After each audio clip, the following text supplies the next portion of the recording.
Облыстық орталық коммуникациялар агенттігінде Солтүстік Қазақстан облысы тұрғын үй коммуналды шаруашылық және энергетика басқармасының басшысы Антон Федяев журналистер алдында атқарылған жұмыстар мен алға қойылған мақсаттар жайында құлағдар етті.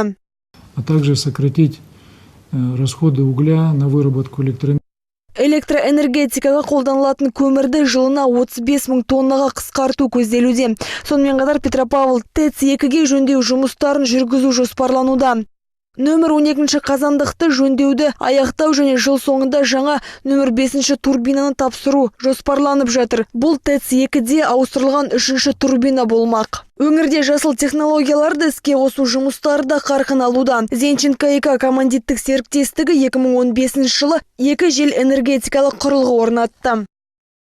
Два проекта по этой же программе реализовывались. Это по строительству. Біз аталмыш бағдарлама бойынша Партизан көшесі бойында насос станциясы және Алтынсарина көшесі бойында насос станциясын орнаттық. Өңірлерді дамыту 2020 бағдарламасы аясында сумен жабдықтау нысандарының құрылысы мен жөндеу жұмыстары жалғастырылмақ. Сонымен қатар Уәлихан ауданындағы Кішкенекөл мен Шехов ауылдарындағы су тартқыштарды жөндеу мақсатында 43,7 миллион теңге бөліну жоспарлануда. Тұрғын үй коммуналдық шаруашылығы мен энергетика басқармасының басшысы Антон Федяевтің сөзінше, ағымдағы жылы 4 кәсіпкердің сұранымы бойынша 4 жобаны іске қосу жоспарланып отыр. Оның бірі құны 285 миллион теңгені құрайтын Хилтон сауда қонақ үй кешені.